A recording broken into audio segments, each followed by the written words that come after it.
देख रहे हैं आप, मैं हूं आमिर हसन आप सभी के साथ। इंजीनियर रशीद ने पार्लियामेंट में एक बार फिर से जम्मू कश्मीर के हुकूक, राइट्स और उसके वक़ार का मामला उठाया। उन्होंने पार्लियामेंट में कहा कि जम्मू कश्मीर को लेकर के पीएम मोदी लगातार दावा करते हैं कि हम दिल्ली और दिल की दूरी को खत्म कर रहे हैं, लेकिन ज़मीनी सतह पर इसकी हकीकत नहीं दिखती। सरकार को चाहिए कि जम्मू कश्मीर के मसले को इंसानियत के ज़ाविये नज़र से देखा जाए और उसे हल किया जाए। इसके साथ ही उन्होंने ये भी कहा कि चूंकि फिलहाल मेरा घर तिहाड़ जेल ही है, इसलिए मैं सरकार के मसाइल को हल करने के लिए, सरकार की तवज्जो हासिल करने के लिए 10 दिसंबर को यानी कि इंटरनेशनल ह्यूमन राइट्स डे के मौके पर एक दिन की भूख हड़ताल करूंगा। इसका मकसद सिर्फ जम्मू कश्मीर के मसाइल को हल करने के लिए सरकार और दुनिया से अपील करना है। आपको बता दें कि पार्लियामेंट का विंटर सेशन जोश और खरोश के साथ जारी है। पार्लियामेंट में जम्मू कश्मीर के मसाइल लगातार ज़ेर बहस हैं। कल इंजीनियर रशीद ने कश्मीर के दूर दराज इलाके में मोबाइल नेटवर्किंग जैसे बुनियादी इशूज़ को उठाया था और उसे हल करने के लिए सरकार से अपील की थी, जिस पर मरकज़ी वज़ीर ज्योतिरादित्य सिंधिया ने जवाब भी दिया और कहा कि सरकार पर उससे तेज़ी से काम चल रहा है और अगले साल मोबाइल नेटवर्क का मामला हल कर लिया जाएगा। इसी कड़ी में आज पार्लियामेंट के अंदर एमपी मियां अल्ताफ ने भी जम्मू कश्मीर के बुनियादी मसाइल को उठाया और कहा कि जम्मू कश्मीर के पहाड़ी इलाकों में, खास तौर पे ऊपरी इलाकों में मोबाइल नेटवर्क, बिजली और सोलर लाइट जैसी बुनियादी सहूलतें नहीं हैं। इसे हल करने के लिए सरकार से अपील की है। ऐवान में सरकार की तरफ से इसका जवाब देते हुए मरकज़ी वज़ीर ने कहा कि मामला खास तौर पे आबाई स्कीम के तहत मंजूर किया जा चुका है और अब बात किया जाए, हमें उनसे उनके जो मसाइल हैं, जम्मू कश्मीर के जो मसाइल हैं, उसे हल करने के लिए आगे बढ़ना है और मिल करके मसले को हल करेंगे। मेरी गुजारिश है दोनों तरफ के मेंबर से, अपोजिशन से भी और सरकार से भी, कि जम्मू कश्मीर के जितने भी इश्यूज़ हैं उनको ह्यूमैनिटेरियन एंगल से देखा जाए, उनको वोट बैंक पॉलिटिक्स की हैसियत से ना देखा जाए। और हम यही उम्मीद रखेंगे कि जो मरकजी सरकार है बहुत जल्द जम्मू कश्मीर के इलेक्टेड रिप्रेजेंटेटिव्स के साथ, बाकी स्टेक होल्डर्स के साथ बातचीत शुरू करे ताकि सारे मसलों का हल निकल आए। 10 दिसंबर को इंटरनेशनल ह्यूमन राइट्स डे है। जितने भी सारे स्टेक होल्डर्स हैं उनकी तवज्जो, उनसे अपील करने के लिए कि वो वहाँ अमन को एक मौका दें। मैं तिहाड़ जेल में, मेरा घर फिलहाल वही है, मेरी कॉन्स्टिट्यूंसी हुई है, एक दिन का भूख हड़ताल वहाँ पर करने जा रहा हूँ 10 अगस्त के दिन, जिस दिन नेशनल ह्यूमन राइट्स डे होगा। आपकी विसादत से ऑनरेबल मिनिस्टर साहब जो यहाँ बैठे हुए हैं, बहुत सारे पूरे मुल्क में ट्राइबल एरियाज ऐसे हैं जहाँ अभी तक बिजली की सहूलियत नहीं पहुँची है, मोबाइल टावर्स जो हैं उनकी सहूलियत नहीं पहुँची है, सोलर लाइट्स का जो प्रोग्राम है वो नहीं पहुँचा है। ख़ास तौर पे मैं जम्मू कश्मीर का जिक्र करना चाहता हूँ और मिनिस्टर साहब जो हैं इनकी नोटिस में लाना चाहता हूँ कि वो इसकी तरफ पूरा ध्यान दें। इस वक्त तक वहाँ पे लोगों को मोबाइल टावर्स, ख़ास तौर पे वो लोग जो अपने लाइव स्टॉक के साथ अपर रीच में जाते हैं, बहकू में जाते हैं अपने माल मवेशी के साथ, उनको मोबाइल टावर्स की कोई फैसिलिटी नहीं है, उनको सोलर लाइट्स की कोई फैसिलिटी नहीं है।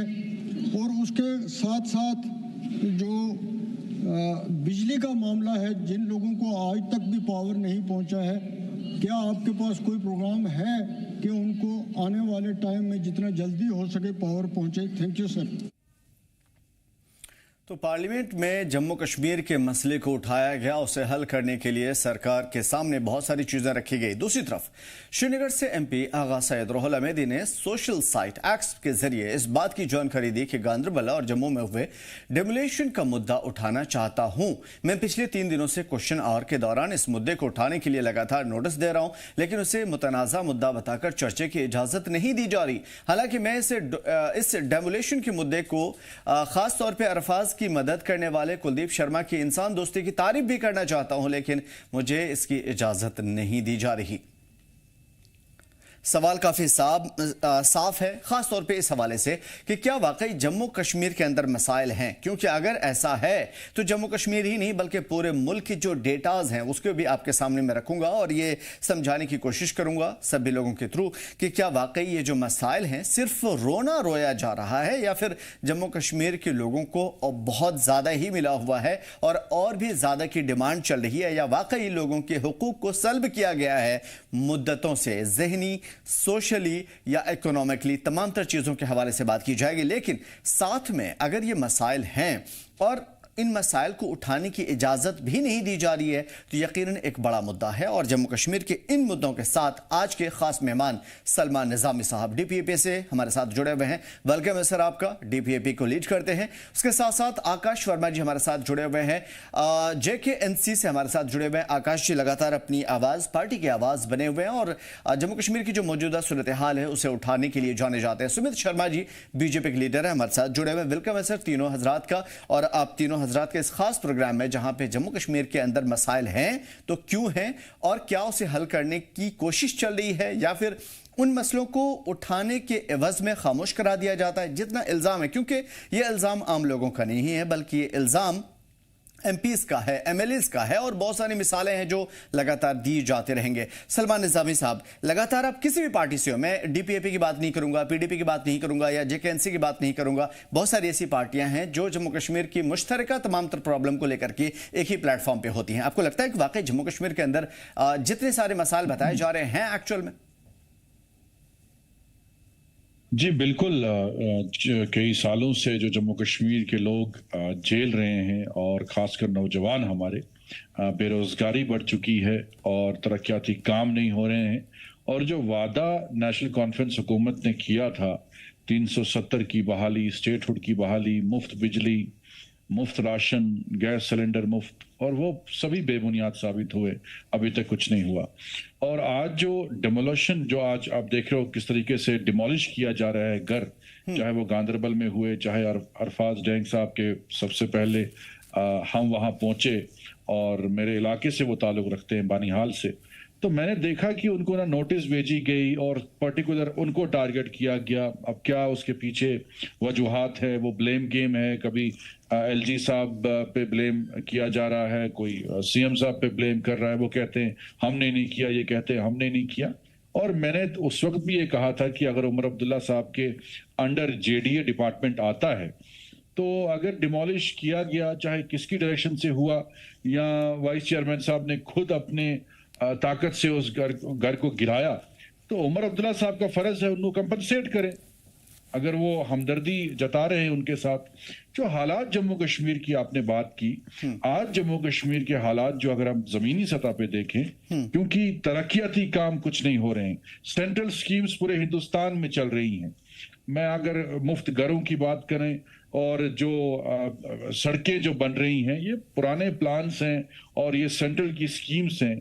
जम्मू कश्मीर हुकूमत की तरफ से कोई नई चीज मिली नहीं। तो मैं अपनी बात करूं, सवाल ये है निज़ामी साहब कि शिकायत किससे है? जो मौजूदा सरकार है जिसे आपने वोट दिया है, जिसे आपने जिम्मेदारियां दी हैं, उनसे है या सेंट्रल गवर्नमेंट से या दोनों से? देखिए सेंट्रल गवर्नमेंट, सबको मालूम है जब इलेक्शन से पहले सबको मालूम था कि कोई व्हाइट पेपर पे तो लिख के नहीं दिया था हिंदुस्तान के वजीर आजम या अमित शाह जी ने कि हम स्टेटहुड आपको इलेक्शन के बाद रिस्टोर करके देंगे। राइट। उन्होंने तो कहीं नहीं कहा कि हम आपको इलेक्शन के बाद फौरी तौर पे जो है स्टेटहुड देंगे। ये सब चीजें हमें मालूम थी। तब भी उमर अब्दुल्ला साहब ने लोगों को यकीन दिलाया और ये वादे किए कि भाई जैसे ही इलेक्शन खत्म होंगे मैं आपको इतना कुछ दूंगा। तो ये कैसे दे पाते वो? और अभी दिल्ली में कई ऐसी हुकूमतें चली जहां सेंटर में बीजेपी है, और बंगाल देखिए आप, दिल्ली में अरविंद केजरीवाल ने हुकूमत चलाई, यूटी में, और आप उन्होंने देखिए किस तरीके से उन्होंने नक्शा बदल गया। मेरे उनके साथ सियासी इख्तिलाफात हैं, लेकिन अगर काम करने की क्षमता अगर आपको होती तो आप काम करते। आपने, मुझे लगता है कि टाइम कंज्यूम किया। ठीक है, इसको और भी लोगों को समझाने के लिए, क्योंकि लोगों को समझाने के लिए ये चीज जरूरी है। एक शेर है निज़ामी साहब, उन्हें पता है दुश्मन के हर ठिकाने का, शरीक जुर्म न होते तो मुखबरी करते। आपको लगता है कि सेंटर की गवर्नमेंट और स्टेट की यूटी की मौजूदा हुकूमत दोनों शरीक जुर्म है अवाम के इस्तेहसाल के लिए?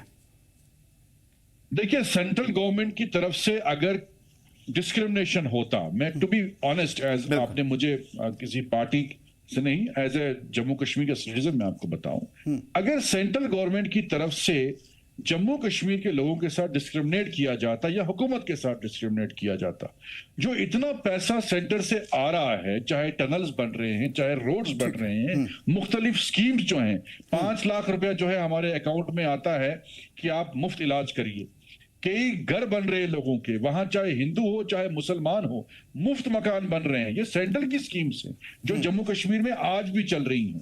तो इंप्लीमेंट जो है वो जम्मू कश्मीर हुकूमत का काम है। अगर आप मुझे देखें जमीन पे, अगर हम देखें तो अगर डिस्क्रिमिनेट सेंटर की तरफ से होता तो वो कोई स्कीम ही नहीं जम्मू कश्मीर भेजते। एग्जैक्टली। फिर इतने बड़े बड़े जो टनल्स अभी सैंक्शन हुए हैं, ये तो उमर अब्दुल्ला साहब की हुकूमत में सैंक्शन हुए हैं। बिल्कुल बड़ी बात है। और इसके अलावा और भी मिसालें हैं, सड़कों के हवाले से भी हो, डेवलपमेंट प्रोजेक्ट के हवाले से हो, एजुकेशनल इंस्टीट्यूशंस के हवाले से हो। ठीक है, मैं आपकी तरफ आता हूं निजामी साहब, चूंकि हमारे साथ में और भी जितने भी लोग हैं उनकी भी राय ले लेते हैं, इसके साथ फिर सवालात का सिलसिला शुरू होगा। वर्मा साहब, आकाश वर्मा जी, क्या आपको लगता है कि वाकई जम्मू कश्मीर के साथ नाइंसाफियां हो रही हैं और मौजूदा हुकूमत पे एक बड़ा सवाल भी है? देखिए, सबसे पहले तो शुक्रिया मुझे शो पे इनवाइट करने के लिए। मेरे को पैनलिस्ट को आदाब, नमस्कार, और आपके व्यूअर्स को भी जी। देखिए, 2014 को जब पूरे देश में जो सियासी समीकरण बदले, जैसा हम सब जानते हैं, और 2019 को जब जम्मू कश्मीर के साथ जो हुआ, मुझे लगता है कि वो जम्मू कश्मीर की आवाम के साथ उनकी जो आइडेंटिटी थी या जो उनके राइट्स थे, उन पर डाका डाला गया। आज 2014 से लेकर 2024 तक जो एक पैरालिसिस से जम्मू कश्मीर जो था गुजर रहा था, बड़ी मुश्किल से सुप्रीम कोर्ट के माध्यम से हमने वहां पर गुहार लगाई कि इलेक्शंस होने चाहिए। सुप्रीम कोर्ट ने डायरेक्शंस दिए, यहाँ पर इलेक्शंस हुए डेमोक्रेटिक तरीके से, और यहाँ पर लोगों ने एक ब्रूट मैंडेट नेशनल कॉन्फ्रेंस को दिया।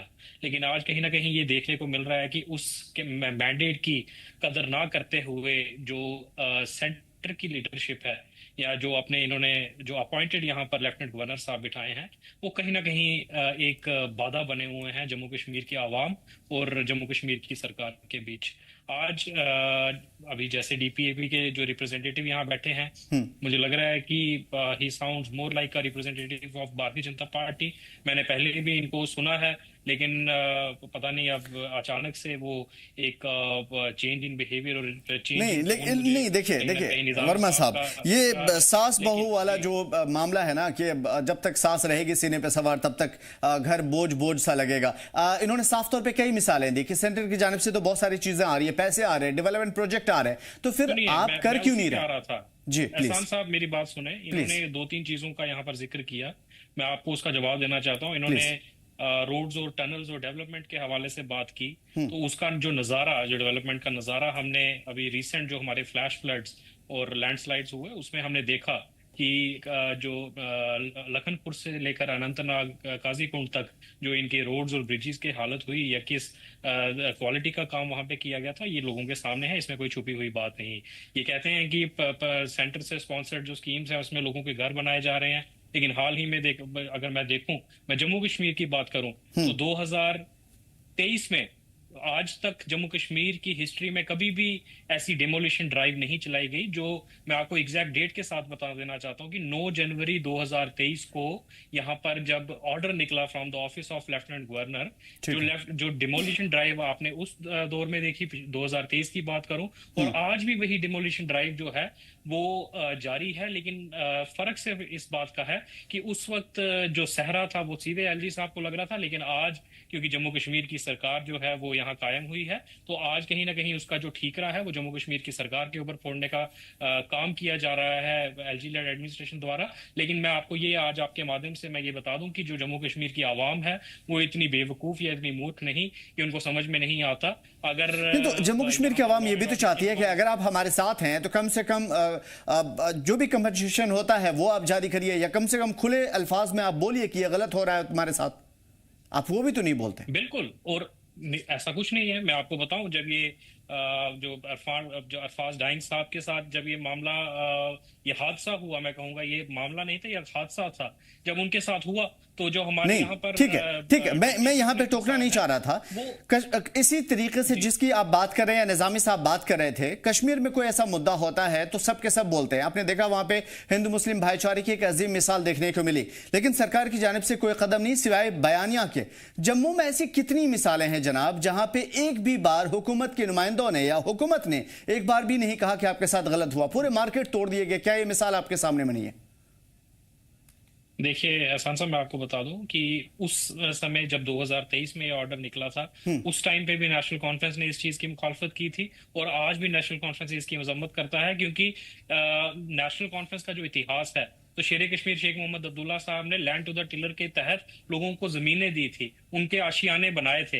लेकिन आज अगर हम इस करंट डिस्पेंसेशन की बात करें, तो ये लोग जो है उन आशियानों को तबाह बर्बाद करने का काम कर रही है, उनको तोड़ने का काम कर रही है। तो ये तो हमारी प्रिंसिपल्स हैं या जो हमारी लीगेसी है, ये तो टोटली उससे अलग है, ये तो टोटली उससे डिफरेंट है। हम तो इस चीज चलिए, के बहुत हक में अच्छा नहीं बोला है। आपने। हमने मैं इसी पे आता हूं। सुमित जी, मुझे सिर्फ 1 मिनट दे दीजिए। जो जिस तरीके की बातें आप कर रहे हैं, सुमित जी, मैं आपकी तरफ आता हूं क्योंकि आपका टाइम है, लेकिन उसके बावजूद भी एक सवाल बहुत ज्यादा जरूरी है आकाश जी आपसे पूछना। 2016 में जब उमर अब्दुल्ला और फारूक अब्दुल्ला साहब पीडीपी की सरकार में पार्लियामेंट, माफ कीजिएगा, असेंबली के अंदर जाते हैं, वहां पे एक लैंड को बचाने के लिए एक बिल लेकर के आते हैं। सेम चीजें पीडीपी करना चाहती है और बाकी एमएलएस करना चाहते हैं, इस 2025 असेंबली में आप नहीं होने देते। तो आप किस तरफ हैं? आप लोगों के हित में हैं, लोगों के खिलाफ हैं, या फिर आप खुद से कोई चीज करते हैं, वो भी तो नजर नहीं आ रहा? क्या ये गलत है जो मैं कह रहा हूं? देखिए एहसान साहब, मैं आपको बताऊं, ये बात सरासर गलत है, क्योंकि पीडीपी ने जो बिल पेश किया वो पॉलिटिकली मोटिवेटेड बिल था। मुझे नहीं पता कि पीछे से किसका प्रेशर था या उसके पीछे क्या रीजंस थे, लेकिन कहीं ना कहीं वो लैंड ग्रैबर्स और जो ऐसे इंस्टीट्यूशन, सर, आप करें तो बहुत अच्छा, बाकी लोग करें तो पॉलिटिकली मोटिवेटेड कैसे चलेगा? खैर, मैं आपकी तरफ आता हूं इस सवाल के साथ। सुमित जी, बहुत देर हो गया आपसे गुफ्तगू नहीं हुई। खैर, मैं ये समझना चाहता हूं, एक फिल्म चल रही है जम्मू कश्मीर में, जिससे हम सभी देख पा रहे हैं और बहुत मजे भी ले रहे हैं, लेकिन जब एंड में पता चलता है कि असल में विलन जो है बीजेपी लेड जम्मू कश्मीर की जो एलजी इंतजामिया वो है, क्योंकि सारा ठेकरा उन्हीं के ऊपर फोड़ा जा रहा है। देखिए आमिर भाई, सबसे पहले तो आपका बहुत बहुत शुक्रिया, इतनी देर बाद आपसे बात हुई है।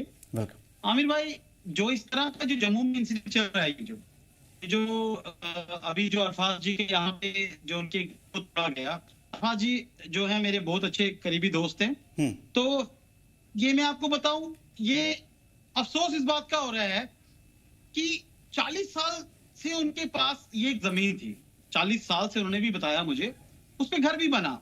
लेकिन अगर सवाल उठाना है, ये बातें तो इधर उधर की घुमा के सभी करेंगे, सभी आएंगे, बात करके निकल जाएंगे, पल्ला झाड़ के सब जा रहे हो, लेकिन मेरा सवाल भी बड़ा जो है अहम है। और ये मेरी अरफाज जी से भी बात हुई थी उस टाइम, और ये बात हम दोनों ने बैठ के, हमें इस चीज पे चर्चा हो रही थी कि ये उस वक्त ये कौन पटवारी था, ये कौन तहसीलदार था, ये कौन पुलिस का वैसे लोग थे जब ऐसे मकान बने जा रहे थे, जब ऐसे उनके जो फर्द कट रहे थे या उनका जो भी चीजें हो रही थी, उस वक्त नोटों की गद्दियां जो थी वो कहां से ली जा रही थी, और इन मसलों को दबा के तब पुलिस सोई थी, तब पटवारी को अक्ल नहीं थी, तब जो भी डिपार्टमेंट था यहाँ पे, वटेवर जो भी था, जिनकी उस टाइम शिरकत होती इन चीजों पे, तो आमिर भाई क्या उन लोगों की जिम्मेवारी नहीं थी? क्या उन लोगों ने देखना नहीं था कि गलत क्या हो रहा है, सही क्या हो रहा है? उस वक्त ऐसे मैं कहता हूं 12,510 कनाल ऐसी, कई वन भूमियों पर भी कब्जे हुए, कई ऐसी चीजों पे भी हुए। लेकिन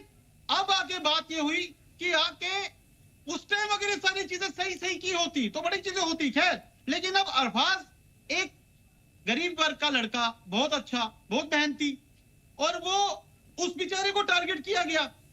यहां पे टारगेट नॉट इवन उस चीज पे हुआ, यहां पे चीज वो ये कि जिन्होंने भी ये तोड़वाया है बड़े पावरफुल लोग हैं वो, मैं सामने आपके इससे बोलूंगा क्योंकि मेरी बात अरफाज जी से उन्होंने चीख के ये चीज बताई भी है, वो ऐसे ऐसे खतरनाक लोग हैं, उन लोगों ने ये सब करवाया। जो भी इसके पीछे है वो तो उस पर कार्रवाई होनी चाहिए, लेकिन जो पहले समय में ऐसे कई लोग जो फंसे इन चक्रों में, आज आके कोई आ रहा है वो अपना पल्ला झाड़ रहा है, दूसरा आ रहा है वो अपना पल्ला झाड़ रहा है, लेकिन जिस तन लागे सो तन जाने, और क्या जाने कोई पीड़ पड़ाई? मुझे बताइए।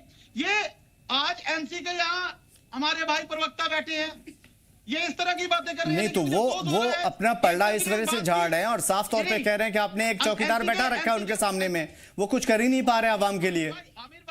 आमिर जी, एनसी के प्रवक्ता ने एक बात कही कि डीपीएपी के जो हैं ये सेंट्रल गवर्नमेंट की तारीफ कर रहे हैं। मुझे बताइए, जब यशस्वी प्रधानमंत्री मोदी जी जोजला टनल की इनॉग्रेशन कर रहे थे तो हमारे सीएम साहब ने तारीफ नहीं की क्या?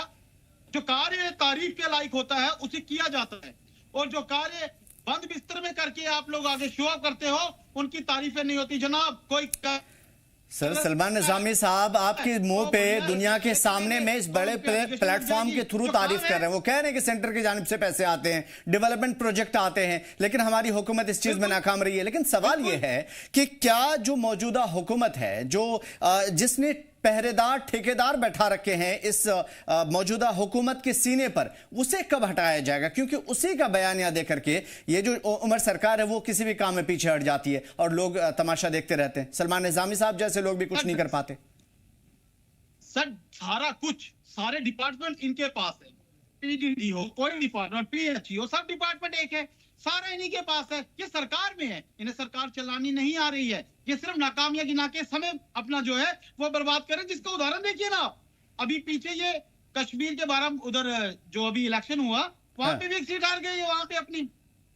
आप मुझे बताइए, अगर ये सत्ता में है, इन्होंने चिल्ला चिल्ला के बोला कि हम सत्ता में हैं, हम सरकार में हैं, सारे काम हमने करने हैं, रोडे हम साइन करेंगे, तो इनके डिप्टी सीएम साहब ने भी ये बात बोली कि रोडे हम हमारे हाथ में है, हम करेंगे तो होगी, नहीं तो फिर आना हमारे पास करने के लिए। ये अकड़, ये जनता के दिए हुए वोट, ये भूल जाते हैं कि जनता के सेवक है, मालिक नहीं है। लेकिन यही एक कारण है जिसकी वजह से वहां पे हार रहे हैं। यही एक कारण है जनाब आमिर साहब, जो ये यहाँ पे मजलूमों को तकलीफ में डाल रहे हैं। मैं कहता हूँ पुराने पटवारियों पे एक केस, चलिए पुराने पटवारियों को छोड़िए, वो मसला अलग निकल जाएगा डिबेट से। मुझे सुमित जी सिर्फ इतना बताइए कि क्या जम्मू कश्मीर में वाकई मसाइल हैं जिसका जिक्र चल रहा है अभी, क्या आपको लग रहा है कि इतनी सारी प्रॉब्लम जम्मू कश्मीर को फेस करना पड़ा, जम्मू कश्मीर के लोगों को फेस करना पड़ा, हाँ या ना? सुमित जी जी आपको लग रहा है कि जितनी प्रॉब्लम्स के बारे में बातचीत हो रही है उसका जिम्मेदार कोई भी हो, कोई भी इसे दुरुस्त कर रहा हो या नहीं कर रहा हो, क्या वाकई जम्मू कश्मीर के अंदर इतनी सारी प्रॉब्लम है जिसका जिक्र हो रहा है पार्लियामेंट के पटल से भी? सर जब से ऐसी सरकार आई है 2024 से 25 तक, इन्होंने प्रॉब्लम्स को लेके तो आई थी। ये प्रॉब्लम्स के लिए तो इलेक्शन लड़ा इन्होंने, 43 सीटें इन्होंने प्रॉब्लम्स को लेके तो लड़े। इनको लग रहा है ना प्रॉब्लम थी। सर किस प्रॉब्लम की बात करें सुमित जी, मैं आगे बढ़ना चाह रहा था। आप देखिए, आप जो है इनका स्पेशल स्टेटस छीन लिए, आपने खत्म कर दिया 370 से, इनके हुकूक खत्म कर दिए, स्टेटहुड खत्म कर दिया, एलजी को लाकर के बैठा दिया, एलजी को पावर ज्यादा दे दिया, फिर आप कह रहे हैं कि प्रॉब्लम ये क्रिएट कर रहे हैं 1 साल के अंदर, कैसे? सर मेरी बात सुनिए ना प्लीज। इनको स्टेटहुड से क्या लेना देना है, इनको बताइए मुझे। स्टेटहुड क्यों नहीं लेना देना सर, क्या बात कर रहे हैं आप? स्टेटहुड नहीं होगा तो हुकूमत कैसे चलाएंगे, पावर कैसे होगी? 2014 से पहले स्टेट ही तो थी। यहाँ पे कितने इन्होंने काम कर लिए, कितने रिंग रोड लाए, कितने एम्स बनाए, कितने कॉलेज बनाए, कितना सब कुछ इन्होंने कर दिया डेवलपमेंट। जो इनको 2014 के बाद आज इनको स्टेटहुड याद आ रही है। स्टेटहुड के टाइम से इन्होंने अपनी तो गाड़ियां ले लेते हैं। ठीक है, बहुत बड़ा सवाल है। बिल्कुल बिल्कुल सुमित जी, मैं इस बात पे कायम हूं, सही सवाल है और पॉइंट भी है। सलमान निजामी जी मुझे 1 मिनट दे दीजिए, मैं आपकी तरफ आने की कोशिश करता हूं। आकाश वर्मा जी, ये जो कह रहे हैं कि इससे पहले जब 2019 से पहले ये सारी चीजें थी आपके पास और मुद्दतों आपकी हुकूमत रही, बार बार आपकी हुकूमत रही, तब आपने क्या जम्मू कश्मीर को आसमान में पहुंचा दिया? तब भी उसकी स्थिति बिगड़ी हुई थी। आकाश वर्मा जी। जी मैं आपकी बात सुन रहा हूं। मैं यहाँ पर जो भारतीय जनता पार्टी के रिप्रेजेंटेटिव बैठे हैं, मुझे लगता है कि ये होमवर्क इनको करके आना चाहिए, क्योंकि मुझे इनकी बातों से तो ये महसूस हो रहा है कि he is not politically sir वो पॉलिटिकली बहुत अवेयर है, वेल एजुकेटेड है। मुझे सिर्फ इतना बताइए कि जब आपकी हुकूमत थी पहले 2014, 16, 18 की छोड़ दीजिए, जब इनकी पीडीपी के साथ सरकार थी, उससे पहले लगातार आपकी सरकार रही है, आपने क्या बिगाड़ लिया जम्मू कश्मीर का? क्या कहां पहुंचा दिया? एजुकेशन इंस्टीट्यूशन तक नहीं, एक छोटे छोटे स्कूल जिसके अलग अलग पार्टीशन, बच्चे छत के बगैर पढ़ रहे, बहुत सारी चीजें, सड़कें, डेवलपमेंट चीजें अगर है तो आप प्लीज गिनवाइए इनके सामने में। सुमित जी पूछ रहे हैं। आमिर जी मैं आपको बताऊं कि अगर मैं पोस्ट 1947 की बात करूं तो यहाँ पर मैक्सिमम टाइम्स जो थी वो नेशनल कॉन्फ्रेंस की सरकार बनी। एग्जैक्टली। यहाँ की आवाम ने नेशनल कॉन्फ्रेंस की जो लीडरशिप है उसके ऊपर अपना एतमाद जताया। और आज अगर 2014 से पहले तक की बात करूं तो आज जम्मू कश्मीर का जो जितना भी ढांचा आप ताना बाना देखते हैं वो सब नेशनल कॉन्फ्रेंस का बनाया गया है। यहाँ पर जितने डेवलपमेंट या तरक्याती काम हुए वो सब नेशनल कॉन्फ्रेंस के हुए। आज अगर आप देखेंगे कि अगर 2014 से पहले की मैं बात करूं तो यहाँ पर जम्मू कश्मीर का जो पॉवर्टी का जो रेशो है वो पूरे जो रेस्ट ऑफ द इंडिया में सबसे कम था।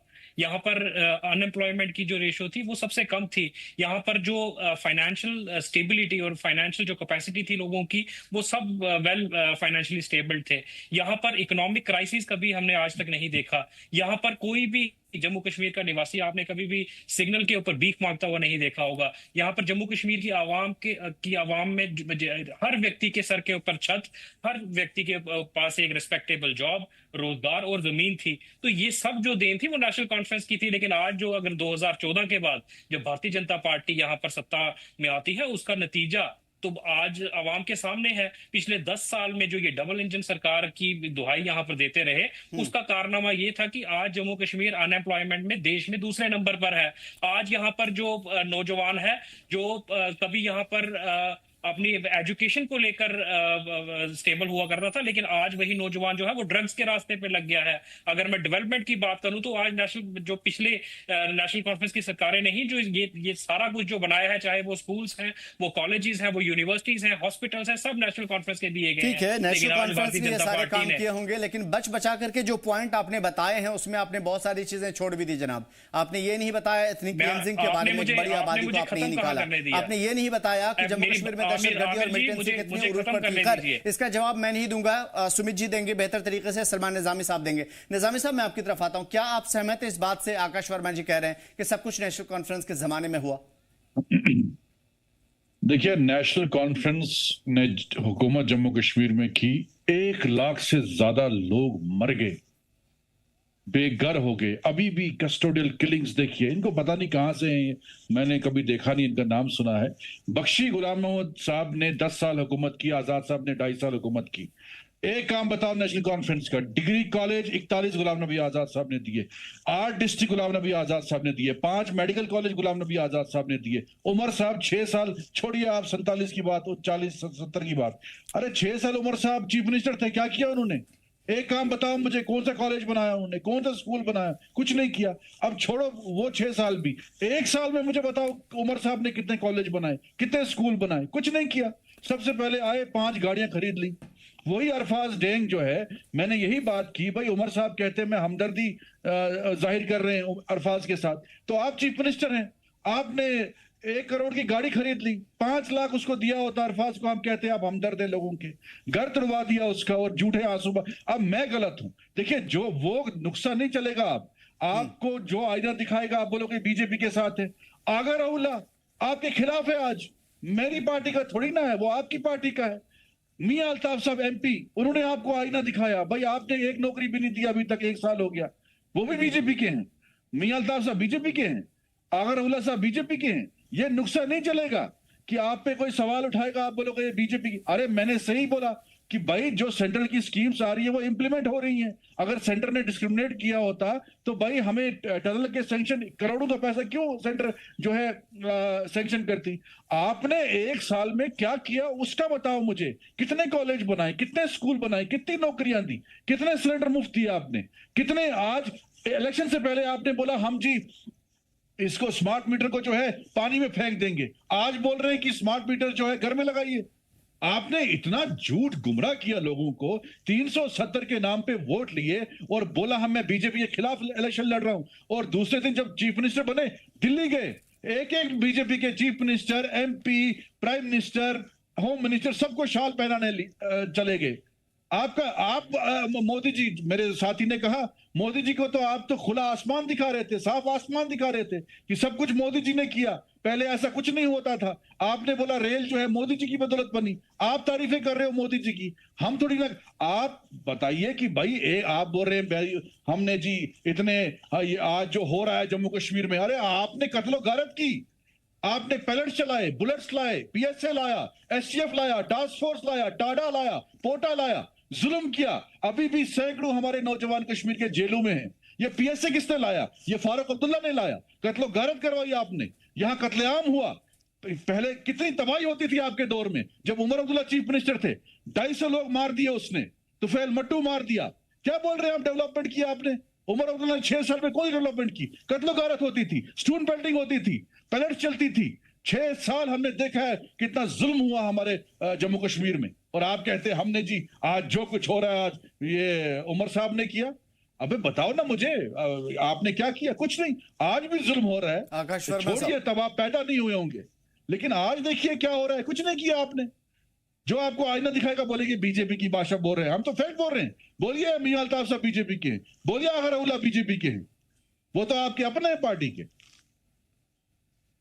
आकाश वर्मा साहब, देखिए आमिर जी, सलमान निजामी साहब की जो फ्रस्ट्रेशन है वो बिल्कुल जायज है, क्योंकि इनके लीडर की अगर मैं बात करूं, मैं उनकी बड़ी इज्जत आप करता जवाब हूं, दीजिए लेकिन मेरी बात जब को। आप मेरी जी मेरे जब से इसमें पार्टी मत बताइए। जब आपको से उतना पार्टी टाइम नहीं जब से होगा पार्टी पॉलिटिक्स में जितना से मुझे। बाहर आए हैं तब से मैंने जो आपको तेवर है वो मैंने बदले डेटा नजर आ बताया रहे हैं, आपको। और ये मैंने सिर्फ फैक्ट्स मुझे की नहीं बात की। नजर आ मैंने रहे, पूरी पर्सनल जम्मू बात नहीं कश्मीर की की मेरी आवाम को पार्टी नजर क्या आ कर रही रही है। है। अगर मैं अगर एज ए सुनिए मेरी सिटीजन बात, पूछ रहा अगर हूं मैं आपको। अगर मैं आपको I am a national citizen council of की जे एंड के। कंट्रीब्यूशन बताऊंगा तो मुझे लगता मुझे नहीं आप कि ये कंट्रीब्यूशन डिबेट जो बताइए। है वो। आप अरे मुझे आगा निजामी साहब का साहब, जवाब दीजिए, मुझे मियां निजामी साहब का जवाब साहब, ठीक दीजिए। है, वादा ठीक है। रखिए। मैं आप सलमान मत निजामी बोलिए साहब मुझे। आपकी तरफ लौट करके आता हूं। बात सुनने का आकाश वादा वर्मा रखिए। साहब को आपने जवाब अपनी देने बात दीजिए, रखी। मैं आपकी Now तरफ आता listen to हूं। me। ठीक है निजामी मैं साहब, आपको माफ कीजिएगा, बताऊंगा, मैं आकाश आपको वर्मा गिन साहब गिन के बोलिए। हर एक बात का जवाब दूंगा। सबसे पहले आपने पीएसए की बात की, तो आपकी जानकारी के लिए मैं बता दूं कि ये पीएसए जो था ये शेख साहब के टाइम पे लाया गया था, और इसके पीछे लाने का जो मकसद था उस समय पे, क्योंकि इंफॉर्मेशन टेक्नोलॉजी नहीं थी और यहाँ पर इलीगल टिम्बर ट्रेडिंग हुआ करती थी, तो उस टिम्बर ट्रेडिंग को, जो इलीगल टिम्बर ट्रेडिंग को कर्ब करने के लिए पीएसए लगाया गया। लेकिन उसके बाद खैर उसका जो इस्तेमाल था वो गलत तरीके से हुआ, और 2019 के बाद, अगर मैं 2017 की बात करूं, तो जब पीडीपी और बीजेपी की सरकार आई तो उन्होंने ताबड़तोड़ हमला पीएसए के तहत जम्मू कश्मीर की आवाम पे किया। आज भी जो पॉलिटिकल प्रिजनर्स हैं, आज उसी के तहत जो है वो लोग सफर कर रहे हैं। मैं सलमान निजामी साहब को ये बात बता देना चाहता हूं कि आपकी जो स्टेटमेंट्स और आपके लीडर की स्टेटमेंट जो थी, वो आज की जो स्टेटमेंट्स है उससे बहुत कॉन्ट्राडिक्ट खाती हैं। ये जो जम्मू कश्मीर की आवाम है वो समझ रही है, और ये जो सॉफ्ट कॉर्नर है ये भी नजर आ रहा है। मुझे लगता है कि आप जो सेंटर की स्कीमें जो आप यहाँ पे गिनवा रहे हैं, आप जरा पूछिए जम्मू कश्मीर की आवाम से, क्या वो सेंटर की स्कीमों का कोई जो लाभ है वो उन तक हुआ? आज अगर जम्मू कश्मीर की आवाम ने अपनी सरकार चुनी है, अपने जो जो अपने हकूकों की अगर बात कर रहा है तो वो नेशनल कॉन्फ्रेंस कर रही है। लेकिन आज जो हमारे आदरणीय जो लेफ्टिनेंट गवर्नर साहब हमारे सर के ऊपर बिठा दिए हैं, आज ये कहते हैं कि आप मुझे बताइए कि यहाँ पर जो सड़कों की इन्होंने बात की कि उसके ऊपर है। मैं आपको बताऊं, जेडीए इसके जो वाइस चेयरमैन है वो एक आईएएस ऑफिसर है जम्मू कश्मीर का। वो एंटायर आईएएस और आईपीएस जो काडर है वो एक उंगली के ऊपर नाचता है। और आज जब वहां पर मौके पर वहां पर डिप्टी मैं चीफ बीच में नहीं आना चाह रहा था। सुमित जी मैं आपकी तरफ आऊंगा अभी। एक मिनट दे दीजिए अपना प्लीज। मैं वर्मा जी आपकी तरफ एक खास सवाल की तरफ तवज्जो दिलाना चाहता हूं। आप ठीक है ब्यूरोक्रेट को जिम्मेदार ठहरा सकते हैं, एडमिनिस्ट्रेशन को जिम्मेदार ठहरा सकते हैं। सलमान निजामी साहब सिर्फ यही तो कह रहे हैं कि जो भी चीजें आ रही हैं आप आगे पहुंचने तो नहीं दे रहे हैं ना, अपने लिए आशाइश, अपने लिए आराम, और माजी के सारे ट्रैक जो उन्होंने गिनवाए उसके एक भी जवाब नहीं आए। आप सिर्फ पीएसए की बात कर रहे हैं, टिम्बर की बात कर रहे हैं, वो सारी चीजें माजी का हिस्सा है। लेकिन क्या ये इस चीज से आप इनकार करेंगे कि इन तमाम तक जितने भी चीजें लाई गई हैं सख्ती के साथ, आपके गवर्नमेंट ने भी आम लोगों के लिए इस्तेमाल किया? सोशल वर्कर्स के नाम पे कितनी सारी गिरफ्तारियां हुई, क्या आपको नहीं मालूम है? आपको बताना पड़ेगा। देखिए आमिर जी, मैं आपको बताऊं, अगर हम आज का जो दौरे हुकूमत है, अगर मैं इसको कंपेयर करूं पिछली हुकूमत के साथ, तो मुझे लगता नहीं कि यहाँ जिस तरीके की जो जातियां लोगों के साथ हुई हैं वो हमें इससे पहले कभी देखने को मिली। 2014 मैं के पास्ट का हिस्सा छोड़ देता हूं। से सुमित जी मैं आपकी तरफ आऊंगा। वर्मा जी, आकाश वर्मा जी, एक चीज बताइए। अभी हाल फिलहाल में एक फ्लड वाला मसला हुआ था, आपने 18 दिन के बाद सेंटर से बात की और तब जाकर के वो 19वां या 20वां दिन जाकर के मसला हल हुआ। क्यों? क्या 18 दिन तक आपकी आवाम इंतजार करे कि सड़कें खोली जाए, लोगों के कारोबार खुलें? लोगों की जिंदगी तबाह हो रही थी, कहां थे आप? सेब वाला मामला इतना ज्यादा हुआ, उसके बाद कई सारे मामले, दहशतगर्द। अब मुझे बताइए, आपके अभी कितने सारे टूरिस्ट मुकामात हैं जो बंद है? क्या कर लिया आपने? दूध पथरी के लोग रोजाना एहतजाज कर रहे हैं, माता वैष्णो देवी के लोग रोजाना एहतजाज कर रहे हैं, लेकिन आप बयानबाजी में लगे हुए हैं कि भाई यहां पे हमने भी दिया था आपको जमीन, आप भी जमीन खाली करो। तो ये तो लड़ाई वाली बात होगी। आपने मिल बैठ करके अवाम को एक साथ लेकर के चलना है, किसी भी मजहब का, वो तो नहीं करके दिखाया आपने। आमिर जी, अब आपने जो मुझसे सवाल किया, अब उसका आप जवाब जरूर ले लें। प्लीज बोलिए। आपने यहाँ पर, हाँ, आपने फ्लैश फ्लड्स की बात की। मैं आपको बताऊं, जब यहाँ पर फ्लैश फ्लड्स आए तो सबसे पहले वो जो नाकामी थी वो लेफ्टिनेंट गवर्नर साहब की थी, क्योंकि जो आईएएस और आईपीएस का कैडर है वो उनके हाथ में है, और जब तक पुलिस जब अपने दायरे इख्तियार में काम करेगी तो उस जिस तरीके से डायरेक्शन होगा उस तरीके से सर, पुलिस काम आवाम का करती है। लीडर मुझे एक बताइए, एमएलए चिशोती में- किसी भी सुनिए, जगह पे सुनिए, नहीं था, जाए आपने हादसे सवाल पे नहीं पूछा था, है, फ्लड वाले मुझे- जोन में नहीं let था। me- एक let me बता दीजिए complete। मुझे कि फलां आमिर जी, लीडर हमारा आमिर जी, गया let था me उसी complete, जगह let पे me जहाँ पे complete। लोगों से मिला, मैं आपके मदद सवाल किया। का जवाब दे रहा हूँ, लेट मी कंप्लीट। प्लीज बोलिए। यहाँ पर चिशोती का जो क्लाउड बर्स्ट का इंसिडेंट हुआ, आप मुझे बताइए, वहां पर सबसे पहले तो उस यात्रा को नहीं होने देना चाहिए था, लेकिन फिर भी वहां पर हुआ। जब यहाँ पर जम्मू कश्मीर में चुनी हुई सरकार थी, लोगों की सरकार थी, उमर अब्दुल्ला साहब नेक्स्ट डे वहां पर चिशोती में जो फ्लैश फ्लड के विक्टिम्स थे उनसे मिले और वहां पर जो जितना भी कंपनसेशन था वो उनको वहां पर फराहम किया। अगर मैं भारतीय जनता पार्टी प्रॉब्लम की ये यहाँ पर नहीं है, मैं contrary माफी बात चाहता हूँ इस करूं, तो चीज के इनके जो लिए। member parliament चिशोती थे, किश्तवाड़ की ये आप जिसकी रातों बात रात कर रहे हैं ना, आए मैं और यहाँ रातों रात स्टूडियो में वापस बैठ आ करके गए।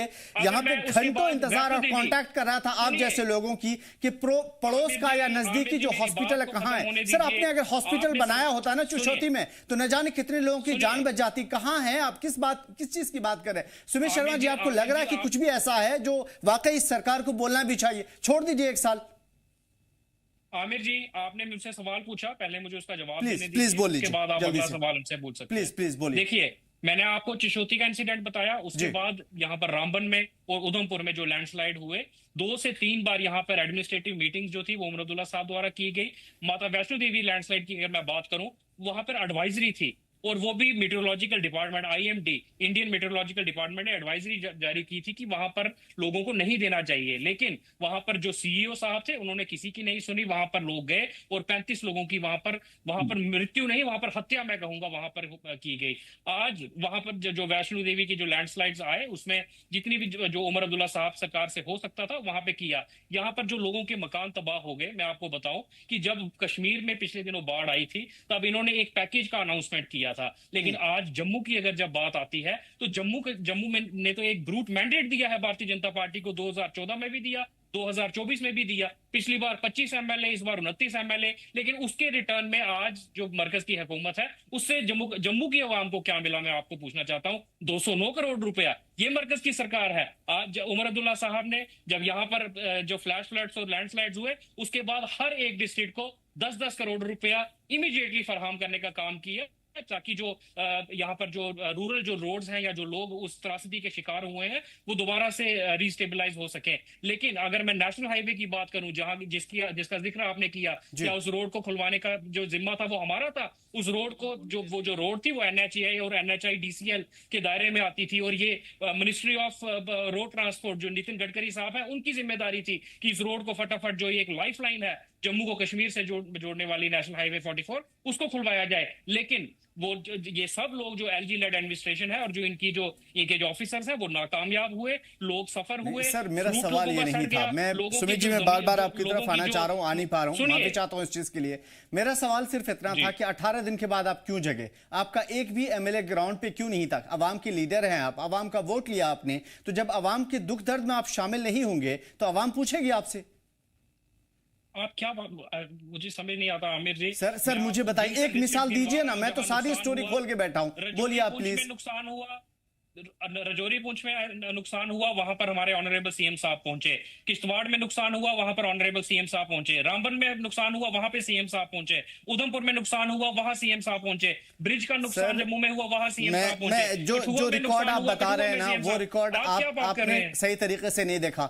उससे पहले CM से पहले कौन पहुंचता है? इल्तिजा मुफ्ती पहुंचती है, महबूबा मुफ्ती पहुंचती है, ये JKAP के लीडरान पहुंचते हैं, BJP के लीडरान पहुंचते हैं, JKNC के लीडरान कहां है? सर, हुकूमत आपके हाथ में, सवाल आपसे ही होगा ना, जिम्मेदार जो होगा उससे पूछा जाएगा।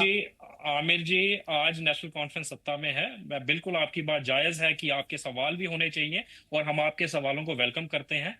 मैं आपको आज बता दूं कि नेशनल कॉन्फ्रेंस के दायरे इख्तियार में जो चीजें हैं, जो काम है, वो नेशनल कॉन्फ्रेंस कर रही है, लेकिन कहीं ना कहीं जो मरकज की सरकार ने हमारे हाथ बांध रखे हैं। आप, क्योंकि आप भी एक सीनियर जर्नलिस्ट हैं, आप एक टेलीविजन के माध्यम से लोगों को अवेयर करने का काम करते हैं और मेरे फेलो पैनलिस्ट यहाँ पे बैठे हैं, मैं आप सबसे मैं उनसे पूछ लेता हूँ। सुमित जी, मैं आता हूँ वर्मा जी आपकी तरफ, क्योंकि बहुत टाइम हो गया इस चीज के, निजामी साहब की तरफ भी आना। सुमित जी, माफी चाहता हूँ सबसे पहले कि काफी देर से मैं आपके पास पहुंचा।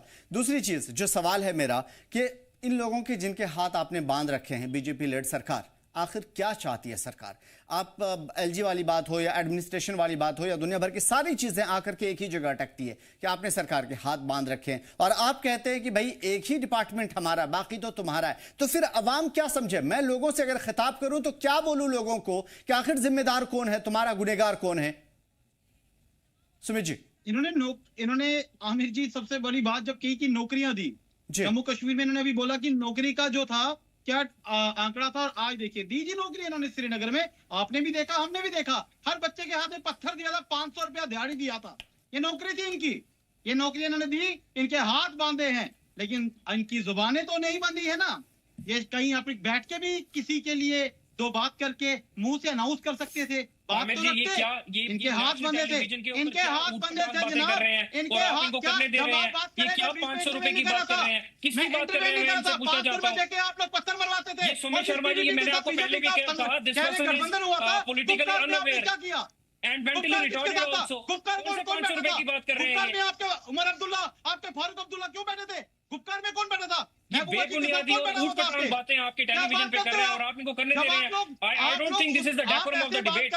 ये ठीक है, बहुत सारी चीजें हैं जो इसमें, बहुत सारी चीजें स्लिप ऑफ टंग भी होती है। बीजेपी की 28 सीटें थी, बीजेपी भी इलेक्शन लड़ा, कश्मीर से एनसी भी लड़ी, हुकूमत आपकी थी, सरकार आपकी थी, आपको वहां से सीट हार रहे हो और बीजेपी 29 ले रही है, तो आप समझ सकते हो कि जम्मू कश्मीर से लेकर लोग अब आपसे दुखी हो चुके हैं।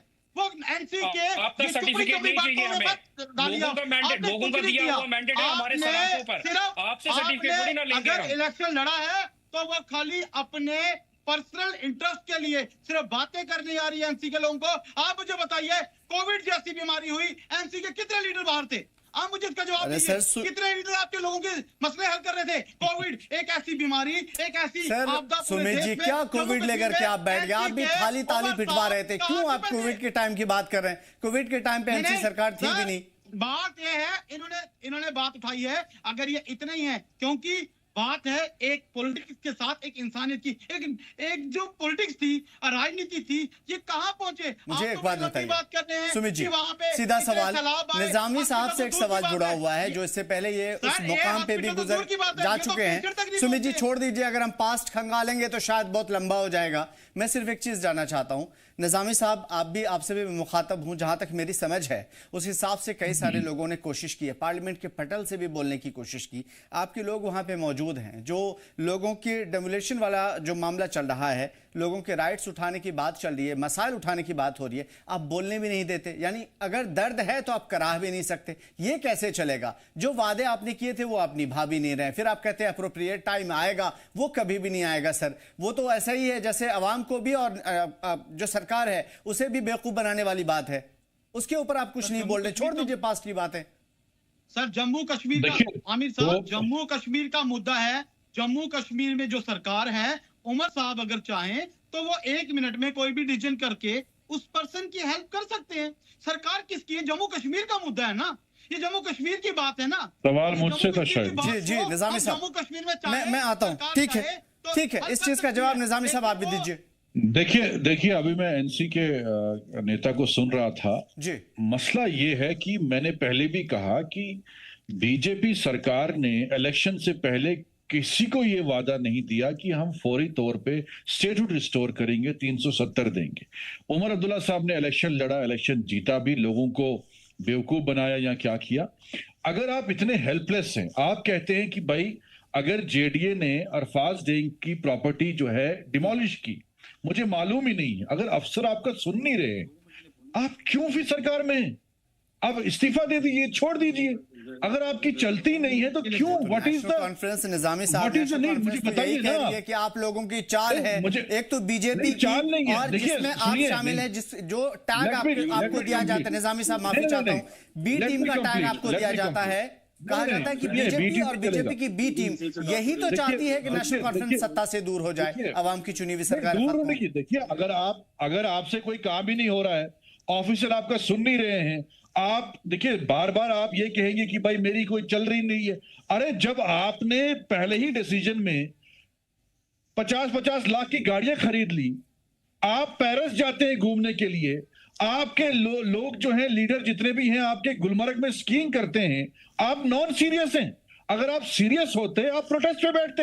हम कहां कहते हैं आप छोड़ दीजिए, आप धरने पे बैठिए, आप श्रीनगर में धरने पे बैठिए, भाई हमें सरकार काम नहीं करने दे रही है। आप क्या कर रहे हैं, आप दिल्ली जाते हैं, वहां शॉल पहनाते हैं, फिर यहां बोलते हैं अरे हमें काम नहीं करने देते हैं। आप देखिए जम्मू कश्मीर के चीफ मिनिस्टर साहब सुबह उठते हैं, जॉगिंग के लिए चले जाते हैं, पेरिस घूम के वो आए, लंदन घूम के वो आए, गुलमर्ग घूम के वो आए, सर मैं बीच में नहीं काटना चाह रहा था आपको निजामी साहब। आप कह रहे हैं कि प्रोटेस्ट करिए, ठीक है, इस चीज को वर्मा साहब क्लियर करेंगे कि प्रोटेस्ट क्यों नहीं कर रहे हैं। अगर मुंह में जुबान है तो बोलिए कम से कम। लेकिन एक सवाल है कि जिस सरकार के नुमाइंदों को एक जगह यौम शहीदा पे इवन दुआ करने के लिए नहीं दिया जाता, वो प्रोटेस्ट में पहुंचेंगे तो न जाने कितने कानून लगेंगे। तो जो लोग इसके पीछे हैं आप उसके खिलाफ भी कुछ नहीं बोल रहे, सिर्फ सरकार सरकार सरकार और उमर सरकार। सर आगा रऊला साहब ने रिजर्वेशन पे प्रोटेस्ट किया, मार्च निकाला, किसने उनको वहां जेल में डाला? किसी ने नहीं डाला। आज मजबूर हो गई एनसी हुकूमत कि रिजर्वेशन पे फैसला दे रही है, उसमें भी नाइंसाफी कर रहे हैं आरबीए और आरबीए को हटा जो है घटा के, ईडब्ल्यूएस को घटा के, जो गरीब तबका है हमारा चिनाब वैली का और खासकर जो हमारे कश्मीर के लोग हैं वो होली एंड सोली डिपेंडेंट है आरबीए पे, तो वो भी गरीबों के साथ नाइंसाफी है। अगर आपके अंदर वो क्षमता होती लोगों के मुद्दे उठाने की, आपके अपने एमपी जो मियां अल्ताफ साहब हैं वो कहते हैं कि भाई सेंटर का इसमें कोई लेना देना नहीं है, हजारों पोस्टें वैकेंट है हमारे मेडिकल में, हमारे पीएचई डिपार्टमेंट के कैजुअल लेबर्स हैं, कई पोस्टें वैकेंट हैं। अभी तक पब्लिक सर्विस कमीशन को एनसी गवर्नमेंट ने वो पोस्टें रिकमेंड तक भी नहीं की हैं। वो तो आपका काम है, एलजी का थोड़ा वो काम है पोस्टें नहीं रिक्रूटमेंट करना, वो आपका काम है। बिल्कुल। ये कभी पेरिस घूमते हैं, कभी लंदन घूमते हैं, नॉन सीरियस हैं। इन्होंने 6 साल पहले भी जाया किए, 1 साल और बर्बाद कर दिया। तो सेंटर के साथ जहां आपके भेदभाव हैं हम मानते हैं, ठीक है सेंटर कोऑपरेट नहीं कर रही है, लेकिन जो आपके पास अथॉरिटी है, जो आपके पास डिपार्टमेंट्स हैं, उनको तो आप चला सकते हो ना। फिर क्यों आप कुर्सी पे जब आपको कुछ चलती नहीं है, फिर यूजलेस है। हम विरोध पे आ जाएंगे कि एलजी साहब काम नहीं कर रहे हैं, हम सेंटर काम नहीं कर रही, फिर हम आपको क्यों ब्लेम करें? आमिर जी अभी यहाँ पर सलमान निजामी साहब ने 3 बातें कही हैं। मैं सबसे पहले एक बात का इनको जवाब देना चाहता हूँ। इन्होंने कहा कि मरकज की सरकार ने कभी वादा नहीं किया जम्मू कश्मीर की आवाम के साथ। तो मैं पहले इनको करेक्ट करना चाहता हूं कि मरकज की सरकार ने सुप्रीम कोर्ट के सामने भी कहा था कि at an appropriate time there is a 3 step process. First is the delimitation, second is the elections and third is the statehood. लेकिन वो दोनों जो प्रोसेस थे वो कंप्लीट हो गए, लेकिन थर्ड प्रोसेस पर जब बात आ जाती है तो वहां पर यू टर्न ले लिया जाता है। तो मैं इनको बताऊं कि वो सुप्रीम कोर्ट ही नहीं बल्कि जम्मू कश्मीर की आवाम के सामने भी मरकज की सरकार ने मल्टीपल टाइम टाइम नहीं आया। मुझे वो बताइए ना, सुनिए वही बात तो दूसरा आप फाइट कैसे कर रहे हो? आप मुझे बताओ ना, आपने लड़ा कहां? सबसे बड़े आह्वान आप सुप्रीम कोर्ट में क्या चैलेंज कर रहे हैं? सबसे बड़े यही मैं काटना चाहता हूँ। एक सवाल मुझे आप बताइए, क्या आपने चैलेंज किया सुप्रीम कोर्ट में? इन्होंने दूसरी बात की कि आप लोग प्रोटेस्ट क्यों नहीं करते। मुझे आप एक बात बताइए, मैं इनको अभी हाल ही में अभी जब लद्दाख में जो प्रोटेस्ट हुआ, जो वो 6 शेड्यूल की मांग कर रहे थे और स्टेटहुड की मांग कर रहे थे, आगा रऊला को किसने जेल में डाला मुझे बताओ। लद्दाख को छोड़ो, आपको पता है वो एक अलग इशू है दंगे और जो कम्युनल राइट्स मैं वो प्रोटेस्ट की बात नहीं कर रहा हूँ कि आज जम्मू कश्मीर की आवाम जो है वो सड़कों पर आए, प्रोटेस्ट करें और उसी तरीके से हमारे जो नौजवान हैं वो शहीद हो जाए, उनकी गोली के शिकार बन जाए। तो आप क्या चाहते हैं? आप तो सुमित जी क्या लग रहा है, क्योंकि सवाल तो बहुत ज्यादा है, प्रॉब्लम का हल कैसे होगा? लद्दाख वालों ने शाल नहीं पहना है, लद्दाख वालों ने शाल नहीं पहना है, हमने रेजोल्यूशन तुम लोगों ने शाल पहना है उनको लेकर, तुम क्या लड़ाई करोगे? स्टेटस को लेकर हमारे जो यहाँ के इलेक्टेड। सुमित जी आपकी आवाज नहीं आ रही, म्यूट है शायद। एनसी वाले जो ये हेलीकॉप्टर में घूमने वाले लोग हैं। छोड़ दीजिए जनाब, आपसे कुछ नहीं हो रहा, क्या लोगों के मसले? आपसे कुछ नहीं हो रहा, आपसे सिर्फ बातें और आपने बिना मतलब की बातों को डाइवर्ट किया हुआ है, सिर्फ टाइम वेस्ट किया जा रहा है। ये प्रोटोकॉल को एंजॉय कर रहे हैं और कुछ नहीं कर रहे हैं। 5वें साल में एनसी एक्टिव नजर आएगी क्योंकि तब इलेक्शन होंगे। प्लीज वर्मा जी जवाब दीजिए जल्दी से, क्या प्रोटोकॉल एंजॉय कर रही है एनसी सरकार? एमपी जो है वो देखिए वो एयर क्वालिटी की बात कर रहे हैं दिल्ली में, उनको भेजा था स्टेटहुड की बात करने के लिए। आज वो प्रोटेस्ट में बैठे। देखिए दिल्ली में ये सवाल इस वजह से भी स्ट्रांग है क्योंकि आप एनपीपी से सवाल उठाते हैं कि आप सही मुद्दे से भटक गए। मुद्दे यहाँ पर रखे, मैं उसका जवाब दे रहा हूँ। प्लीज ठीक है आकाश वर्मा जी बोलिए जल्दी से। देखिए मैंने आपको जैसे बताया, मुझे नहीं पता शायद आपकी तक आवाज पहुंच रही थी या नहीं पहुंच रही थी। मैं आपको बता दूं कि जो स्टेटहुड का जो वादा था वो जम्मू कश्मीर की आवाम के साथ हुआ, यहाँ पर पब्लिक रैलीज में हुआ, सुप्रीम कोर्ट में हुआ, और भारत के जो हिंदुस्तान का छोड़ दीजिए, मुझे सिर्फ एक सवाल का जवाब दीजिए आकाश वर्मा जी, मसले का हल कैसे होगा क्योंकि सबसे ज्यादा अटका हुआ है मामला वहीं पे। आकाश वर्मा जी आपने 20% देखिए मसले का हल तभी होगा आमिर जी जब लोगों की जो जम्मू कश्मीर की आवाम है उनकी जो आइडेंटिटी उनसे छीनी गई, उनके जो हकूक उनसे छीने गए, आज जो उनकी जो रिप्रेजेंटेशन को कुल मिला के